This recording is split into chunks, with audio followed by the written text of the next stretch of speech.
മലപ്പുറം കരുളായിൽ ഒരു കാട്ടാനാക്രമണത്തിൽ ഒരാൾ മരിച്ചു എന്നുള്ള വാർത്ത വരുന്നുണ്ട്.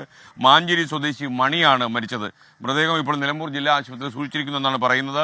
മലപ്പുറത്ത് നിന്ന് ബിപിൻ സി വിജയൻ കൂടി നമുക്കൊപ്പം ചേരുന്നു. ബിപിൻ സി വിജയൻ, ഞാൻ ഈ ശരിക്കും സായി ഗ്രാമത്തിന്റെ കഥ പറയാനായിട്ട് ഇങ്ങോട്ട് വന്നതാണ്. അപ്പോഴാണ് ഈ വാർത്ത കാണുന്നത്.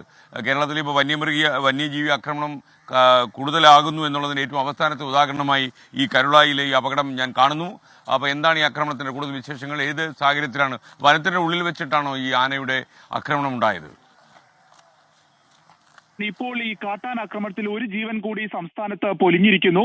കരുളായി ഉൾവനത്തിലെ മാഞ്ചേരി പൂച്ചപ്പാറ നഗറിലെ കരിയന്റെ മകൻ മണിയാണ് മരിച്ചത്. 35 വയസ്സായിരുന്നു.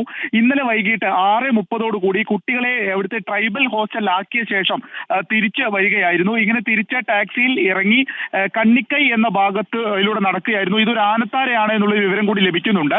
അപ്പോൾ ഈ കണ്ണിക്കൈ ഭാഗത്തുകൂടി നടക്കുന്ന സമയത്ത് ആന വരികയും ആന തുമ്പിക്കൈ കൊണ്ട് അടിച്ചു എന്നുള്ളതാണ് അറിയുന്നത്. ആന തുമ്പിക്കൈ കൊണ്ട് തലയ്ക്ക് അടിച്ചു. തലയ്ക്കാണ് പരിക്കേറ്റിരിക്കുന്നത്. കയ്യിൽ ഒരു കുഞ്ഞുണ്ടായിരുന്നു. മണിയുടെ കുഞ്ഞ് തെറിച്ചു വീണു. കൂടെ ഉണ്ടായിരുന്നവർ ഈ ജീപ്പിൽ നിന്ന് ഇറങ്ങി നടക്കുമ്പോൾ കൂടെ ഉണ്ടായിരുന്ന ആളുകൾ ഉടൻ തന്നെ കുട്ടിയെ എടുത്ത് അവിടെ നിന്ന് മാറുകയും അവർ വനപാലകരെ വിവരം അറിയിക്കുകയായിരുന്നു. അങ്ങനെ സൗത്ത് DFOന്റെ നേതൃത്വത്തിലുള്ള വനപാലകർ അവിടെ എത്തുകയും പിന്നീട് ആശുപത്രിയിലേക്ക് മാറ്റുകയും ചെയ്തു. ഉൾവനമായതുകൊണ്ട് തന്നെ അവിടെ നിന്നും കുറെ നടന്നു വേണം ജീപ്പിന്റെ അടുത്തേക്ക് എത്താൻ. അവിടെ നിന്ന് ആശുപത്രിയിൽ എത്തിച്ചു എന്നുണ്ടെങ്കിലും ജീവൻ രക്ഷിക്കാനായില്ല. ഏകദേശം ഒരു 10:30 മരണം സ്ഥിരീകരിച്ചു. ഇപ്പോൾ ജില്ലാ ആശുപത്രിയിലാണ് മൃതദേഹം ഉള്ളത്. മറ്റേ പ്രാക്തന ഗോത്രവർഗമായ ചോലനായ്ക്കർ വിഭാഗത്തിൽപ്പെട്ട ആളാണ് മണി. അതുകൊണ്ട് ഇനിയിപ്പോൾ മൃതദേഹം പോസ്റ്റ്മോർട്ടത്തിന് ശേഷം വിട്ടു നൽകും. SKL.